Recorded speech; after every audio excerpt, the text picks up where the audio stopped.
vraiment les deux points qui a priori te semblent essentiels, ça sera celui donc de définir en amont quels sont les besoins qu'on retrouve de la part de, ici si on parle de location, de candidats locataires. Et aussi la conception, ça va aussi permettre de donner à l'espace capable, par exemple dans le cadre d'une rénovation, aux superficies qui sont offertes par le bien, la bonne fonction.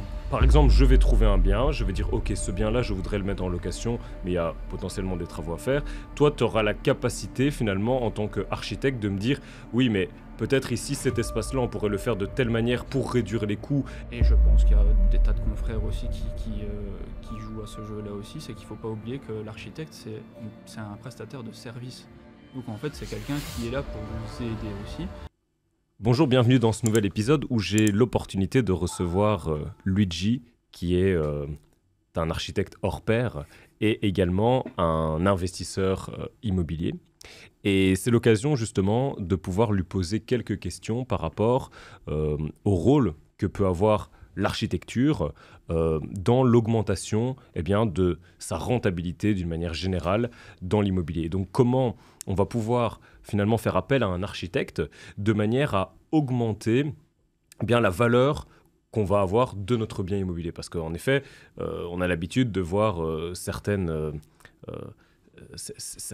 opportunités qui sont de défigurer un bien dans le but de pouvoir en faire de la colocation, par exemple, avec 6 ou 8 chambres, et donc éventuellement dégager du cash flow, mais à long terme, lorsqu'on veut revendre ce bien-là, il n'a presque plus de valeur parce qu'on l'a défiguré. Et ce qu'on va voir aujourd'hui, ça sera comment, et ça sera ma première question après que tu puisses te présenter, c'est comment justement un architecte va pouvoir permettre d'augmenter la rentabilité d'une manière générale d'un bien immobilier. Salut Leroy, donc voilà, je me présente. On s'est déjà vu en off, mais tu peux me resaluer, j'apprécie beaucoup ce moment. Voilà, je m'appelle Luigi, j'ai 32 ans. Moi, je suis architecte depuis maintenant 5 ans. Je suis sorti en 2019 à la faculté de Mons. Je suis investisseur, j'ai investi aussi un premier bien immobilier en 2021. Et voilà, ici, j'accompagne les gens majoritairement dans leurs projets, que ce soit immobilier ou architecturaux. Déjà pour répondre à ta question, est-ce que l'architecture peut aider et la conception architecturale peut aider à optimaliser un bien? La réponse elle est claire, c'est oui. Pourquoi? Parce que déjà au préalable il est important de déjà comprendre les attentes du client, et en fait les attentes du client, nous notre travail c'est un peu de les mettre sur papier, je vais dire les attentes, et de aussi prévoir l'avenir du bien. Ça aussi, c'est quelque chose qui est très important pour l'optimisation du bien, et aussi la valorisation financière de l'investissement qu'on fait. Donc, l'idée, c'est de vraiment avoir une idée sur le devenir et, comment je vais dire, comment... Mais donc, si je comprends bien, donc tu dis que lorsqu'on va faire appel à tes services, par exemple, ou à un architecte d'une manière générale, vraiment les deux points qui a priori te semblent essentiels, ça sera celui donc de définir en amont quels sont les besoins qu'on retrouve de la part de, ici si on parle de location, de candidats locataires, et dans le cadre de la vente, de candidats acheteurs, pour être d'une certaine façon en adéquation avec les besoins du marché. Et dans un second temps, comme tu dis, c'est également pouvoir prévoir l'avenir du bien. Donc se dire, ok, sur le long terme, est-ce qu'on crée et est-ce qu'on met en place quelque chose qui sera cohérent par rapport à la direction dans laquelle le marché risque de se tourner, risque d'aller dans le temps, c'est ça? Donc c'est vraiment la résilience du bien, c'est le mot que je cherchais. Et donc en fait, nous, on a aussi une vision sur l'avenir du marché, l'environnement dans lequel va se trouver le bien, c'est super important.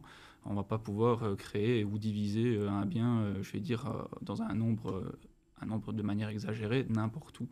Donc ici, c'est déjà cette partie-là qui va être primordiale, et aussi la conception, ça va aussi permettre de donner à l'espace capable, par exemple dans le cadre d'une rénovation, aux superficies qui sont offertes par le bien, la bonne fonction. C'est ça aussi qui va être très très important. Aussi dans la conception, ce qu'on va regarder, c'est d'avoir le minimum d'intervention sur le bien pour limiter les coûts aussi. Et donc, c'est aussi ça qui va faire gagner de l'argent et potentiellement prendre du potentiel et faire gagner de la valeur au bien.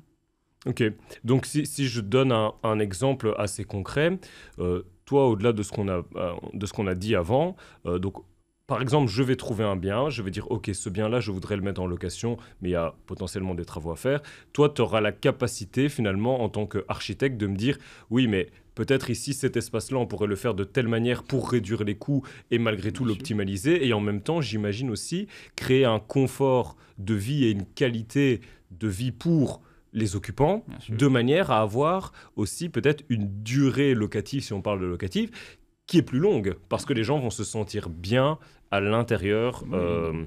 À l'intérieur. Il y a aussi le fait de créer un intérêt pour les futurs locataires. Et je veux dire, même nous, la manière dont on va concevoir un bien architectural, c'est comme quand les investisseurs vont dire je vais acheter une maison pour la louer ou pour eux. Donc il y a différentes approches, il y a aussi les différents matériaux qu'on va utiliser, il y a aussi de se dire, bah voilà, on sait très bien comment ça se passe au niveau de la location. S'il y a des pièces qui sont phares sur lesquelles il est important de mettre un petit peu plus d'investissement, où il y a des effets coup de cœur. On sait que voilà, une belle chambre, une belle cuisine, un beau salon, un beau séjour, bien lumineux, je vais dire, c'est quelque chose qui donne un peu cet effet sympa et qui va permettre aussi à améliorer le potentiel de location de différents biens. Et donc, si tu dois me donner des exemples concrets et peut-être même des exemples d'expériences que tu as vécues, est-ce que tu peux me dire c'est quoi les éléments les plus recherchés justement par des locataires ou par des acquéreurs, mais on va ici surtout se concentrer d'abord sur le locataire en considérant dans un deuxième temps les acquéreurs parce qu'on va revendre le bien un jour, qui sont justement les plus recherchés et que dans ton travail, tu peux mettre en avant dans le cadre, on va dire, de quelqu'un qui veut acheter un appartement, dans lequel il veut faire de la rénovation, voire même un immeuble, parce que nous, voilà, on a la chance d'avoir un public de gens qui sont intelligents et également qui ont une certaine ambition. Donc, on va parler parfois dans des unités de grandeur qui sont plus importantes, mais disons, dans le cadre d'un immeuble ou d'un appartement, ça va être quoi? Si tu peux me donner peut-être même les deux exemples, les éléments à mettre en avant pour avoir quelque chose d'attrayant. Bah, moi, dans mon expérience, je vais dire, je porterais plus un intérêt sur l'aspect caché du bien. Je sais que voilà, l'aspect caché du bien, donc quand je parle de ça, souvent, enfin, je pense à un peu une maison de maître. En fait, c'est un peu un bien particulier qui offre tout le temps les mêmes caractéristiques. Donc, en fait, on a un volume assez spacieux, souvent des très grandes baies, donc ça veut dire une grande luminosité. Et souvent, bah, forcément, vu que c'est lumineux, il est même encore possible de le diviser plus facilement. En plus, même quand on réfléchit un petit peu, on rentre toujours dans ce type de bien, on a l'espace central, escalier, qui, je veux dire, l'aspect distribution, il est déjà bien pensé pour une division ultérieure. Donc ça, c'est déjà quelque chose. Ensuite, moi, je travaille aussi beaucoup avec des investisseurs sur des gens qui recherchent, par exemple, des biens en irrégularité urbanistique. Donc, en fait, ils jouent justement sur cette irrégularité pour créer de la plus-value en passant par un architecte, le remettre en régularité, et ensuite pour faire des achats-reventes. Ça, c'est aussi un peu un des critères recherchés. Et aussi, le dernier critère, forcément, c'est la capacité énergétique, la performance énergétique du bâtiment. Donc là, on va aller chercher des labels importants avec des interventions qui peuvent être plus ou moins minimisées. Donc moi, si je devais cibler, par exemple, ce qui va jouer sur le label, ça va être l'enveloppe, je vais dire, extérieure. Donc en termes d'isolation, on va parler de la ventilation du bâtiment, on va parler également de potentiellement des panneaux photovoltaïques. Et donc, l'ensemble de ces éléments-là, les menus extérieurs aussi, les châssis, l'ensemble de ces éléments-là, quand on va les retrouver, ben, on va pouvoir offrir un confort aux occupants et donc forcément un bien qui est bien plus attrayant. Ok, ok. Et est-ce que tu peux me donner des exemples de situations où tu as optimisé un espace pour justement apporter de la plus-value ou apporter un rendement locatif qui peut être plus important? Ah oui, bah ça c'est dans un peu tous les cas de J'imagine que c'est division. ton métier. Voilà. Donc, Est-ce que tu peux nous donner des exemples pour que tu vois, les gens puissent identifier et se dire, ah oui, en fait, c'est vrai que là, faire appel à un architecte va présenter un intérêt. Mais de toute façon, quand on doit réaliser une division, passer par un architecte, c'est obligatoire. Donc, je veux dire, ça, c'est d'office. Après, je vais dire, si je dois un peu parler de réalisations qu'on a déjà faites, j'en ai un ici à tourner. Voilà, simplement, il y a quelqu'un qui achète un bâtiment, il a un caractère patrimonial en plus, donc c'est assez sympa. Et donc il souhaite diviser. Lui, la particularité et l'intelligence qu'il a eue, c'était qu'au préalable, il y avait une demande au niveau urbanistique pour pouvoir diviser le bien.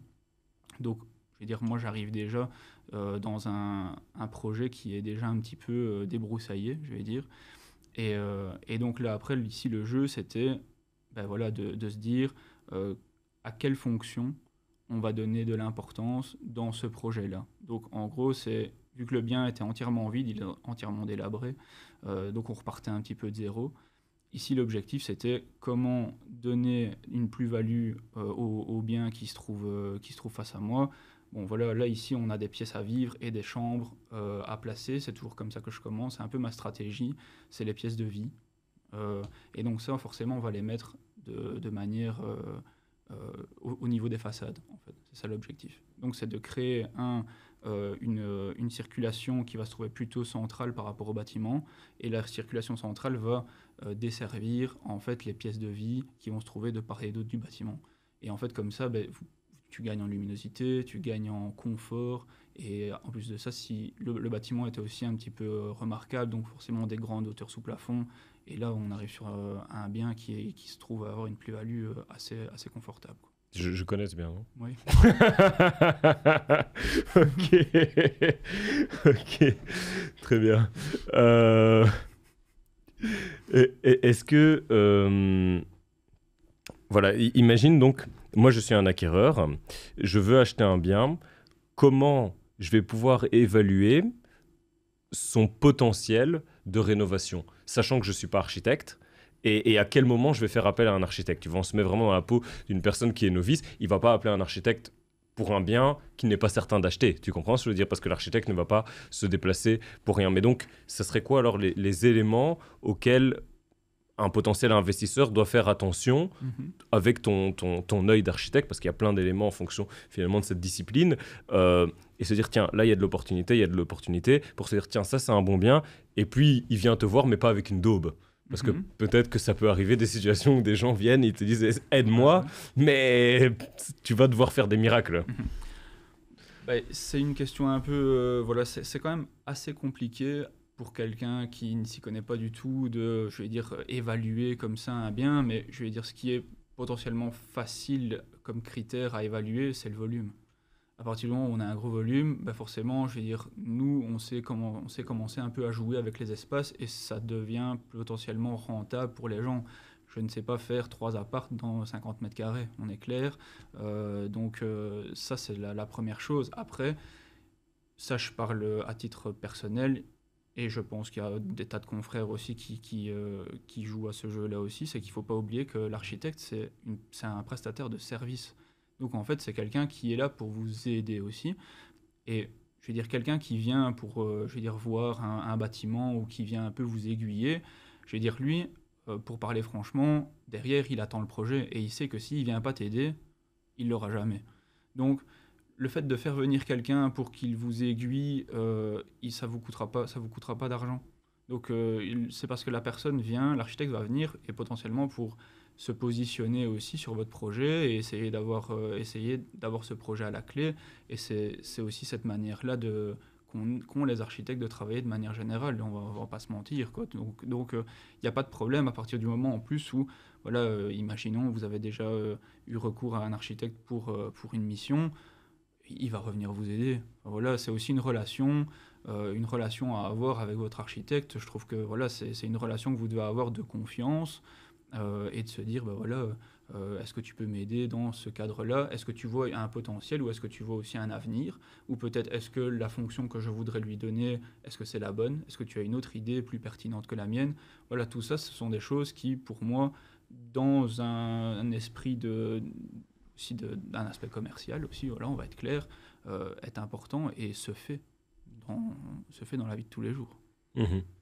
Oui, ça fait écho à ce dont on avait parlé avec Antoine justement dans d'autres épisodes, qui était le fait que ce qui est assez important dans le domaine de l'immobilier comme dans d'autres domaines, c'est justement d'être capable de se constituer un réseau Bien sûr. et pour l'investisseur comme pour chacun des prestataires finalement, de ne pas tirer constamment la couverture à soi, et on en parlait encore tout à l'heure par rapport à un projet qui te concerne, mais justement d'être dans l'échange, dans le Bien sûr. partage, etc., pour que derrière, au final, tout le monde soit gagnant, dans le sens où celui qui ne va pas être à la course de rechercher nécessairement l'architecte le moins cher ou l'entrepreneur le moins cher, ou gratter constamment sur les prix ou sur autre, mais va créer justement une relation qui derrière va lui amener aussi davantage De service. d'opportunités et de services Bien sûr. avec finalement un gain long terme qui est beaucoup plus important parce que il ne faut pas oublier le coût d'opportunité qui serait celui de vouloir économiser peut-être 500 euros par là, mais derrière de ne pas pouvoir faire tel ou tel projet parce qu'on n'a personne qui est là pour venir nous aiguiller,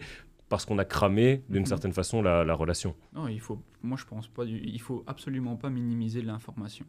C'est quelque chose qui est ultra important, surtout dans la construction. Des fois, rien qu'une idée, et quand je dis une idée, je suis pas du tout la personne qui va promouvoir l'architecte comme étant le dieu sur terre ou le gars omniscient, pas du tout. L'idée, je vais dire, elle peut venir de ton voisin, il peut avoir une meilleure idée que moi pour telle ou telle chose. Moi, ici, entre guillemets, mon travail, c'est de t'aiguiller. Je suis un outil, je suis un investissement aussi, un outil pour t'aider à mener à bien ton projet. C'est ça en fait l'idée. C'est le fait que ce soit réalisable, que ça se fasse. Tu vois, ça sert à rien que je te lance sur un projet où je sais que à la commune ça passera pas. Enfin, ça n'a aucun sens de faire ça. Donc voilà. Ok. Euh, Si tu peux nous raconter des expériences ou nous donner des exemples ou des anecdotes, des erreurs courantes que toi tu vois en matière de conception, des gens qui justement ne font pas appel à un architecte ou qui font appel à un mauvais architecte. On va Alors, peut-être juste se concentrer sur ceux qui font pas appel à un architecte pour éviter les incidents diplomatiques. non, mais moi j'ai pas de problème, j'ai pas de problème avec ça. Voilà, il y a tout dans tout. Donc voilà, on est clair. Après, je vais dire, je pense que dans les problèmes de conception des gens qui font pas appel à un architecte, le plus courant, c'est par exemple des gens qui remplacent d'abord leur châssis en se disant qu'ils vont isoler après, sans pour autant prévoir ce qu'on va appeler des débordants, des bords élargis au niveau du châssis, et qui devraient permettre en fait une bonne continuité thermique au niveau de entre l'isolant de la façade et le châssis. Des élargisseurs, on appelle Donc ça. derrière, ça va avoir un coût. Derrière, ça va avoir un coût, parce qu'en fait, ça veut Il dire que les faudra gens... corriger. Il faudra le corriger, ou alors, et ça, on va être clair, ça se passe dans 80% des cas, c'est ça, les gens isolent quand même, et en fait, ça te forme un pont thermique partout. Donc en gros, tu as une création d'humidité, un point de condensation, un point de rosée au niveau de toute la périphérie de ton châssis, ce qui dégrade ton bien. Et en fait, l'élargisseur, il coûte pas forcément plus cher que le châssis, on va être clair. Donc ça, c'est Il y a un impact l'erreur. sur ton PEB aussi. Et en fait, sache que non. Ça, il faut Ok. savoir que non. C'est un peu touchy, je vais dire. En gros, la PEB n'est pas garante de la performance de l'efficacité, je vais dire, thermique de ton bâtiment. Ok. Ça veut dire que tu peux avoir un bon PEB, mais des ponts thermiques partout. Ça, c'est important. Ok. C'est important à savoir parce que voilà, oui, tu peux avoir une super isolation de toiture qui est magnifique, mais qui touche pas ton isolant de façade.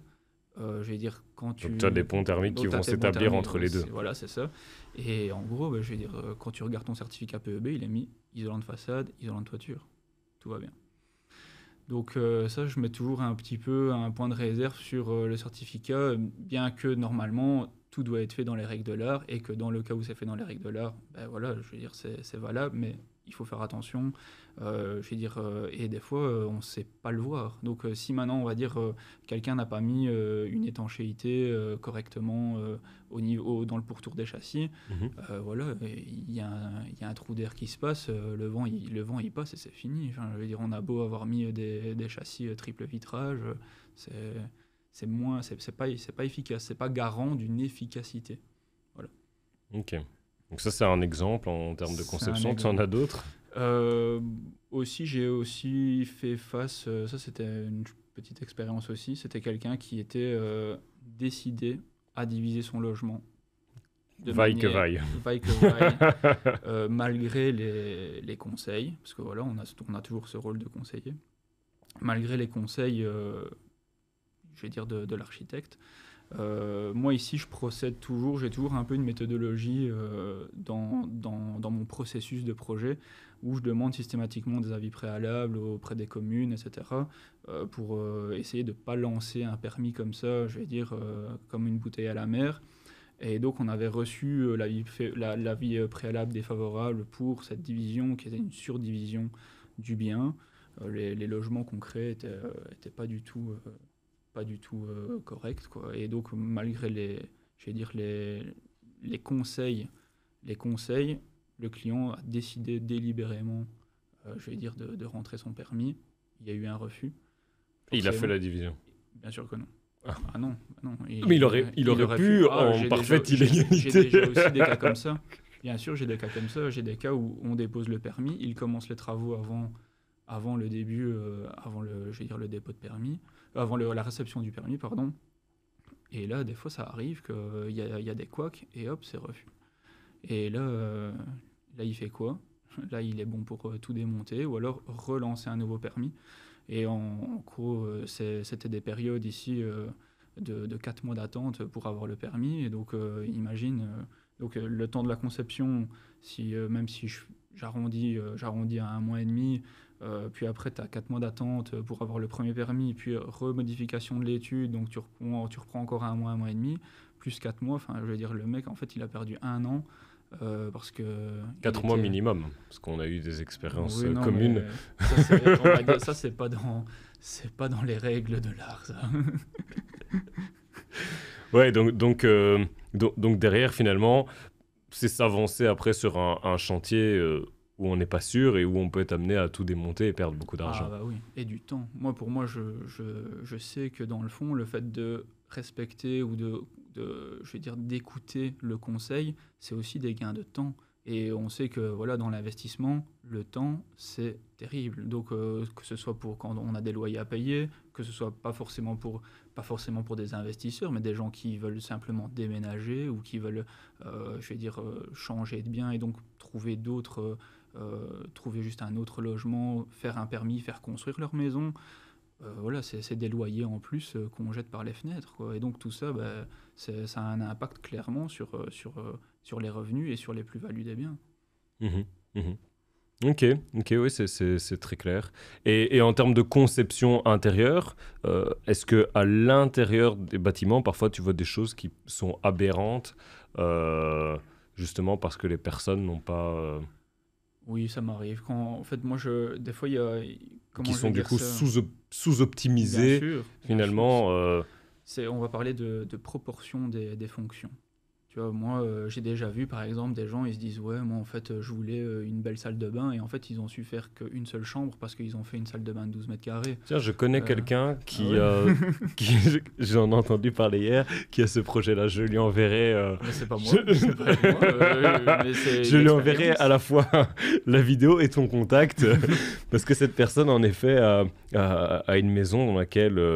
elle a 2 chambres et un grenier aménageable, et elle a la volonté de sacrifier une des chambres pour en faire une salle de bain de la taille d'une chambre, et au grenier de diviser en 2 pour faire 2 chambres, mais ce n'est pas possible en fait. Tu vois, le confort, il faut pas non plus, le confort il est primordial, donc en gros il faut donner la bonne échelle aux bonnes fonctions. C'est là aussi que, entre guillemets, la conception, elle est importante. On revient là-dessus, mais je vais dire, quand on a, entre guillemets, un loft ou un petit logement de 50 mètres carrés, tu sais bien que tu vas pas donner la moitié. Je dis ça, j'exagère, mais tu vas pas donner la moitié au hall.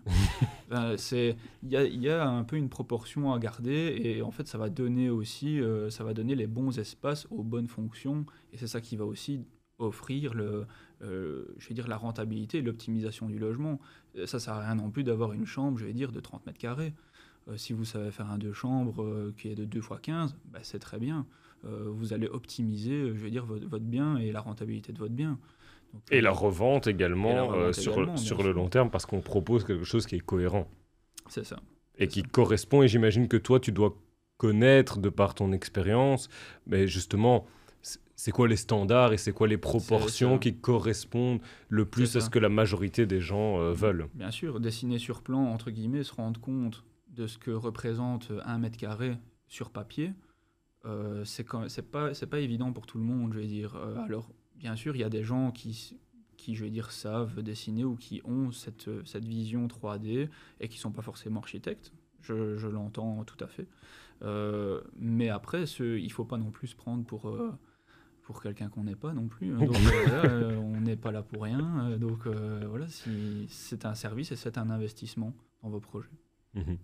Ok, très bien. Eh bien, ce que je te propose, c'est que on fasse une partie 2 dans laquelle on parlera justement d'un point qui est intéressant, c'est celui de comment réussir sa division immobilière. Parce que je pense que là, le rôle de l'architecte est... Enfin, je pense même pas, il est C'est indispensable. indispensable. On ne peut pas s'en passer. De toute façon, c'est une formalité légale, hein. Mhm. Et il y a beaucoup à la fois de fantasmes sur les divisions, mais en même temps aussi beaucoup d'opportunités Mhm. qui peuvent être trouvées. Et ce serait quelque chose qui serait intéressant qu'on puisse démystifier. On fera ça. Donc voilà. Si vous avez appris quelque chose de l'épisode, mettez un like, mettez éventuellement vos questions pour que lors d'une prochaine vidéo, justement, on puisse intégrer certaines de vos questions. Et on se voit prochainement avec le boss qui était à la base de la chapelle Sixtine, Luigi. Merci.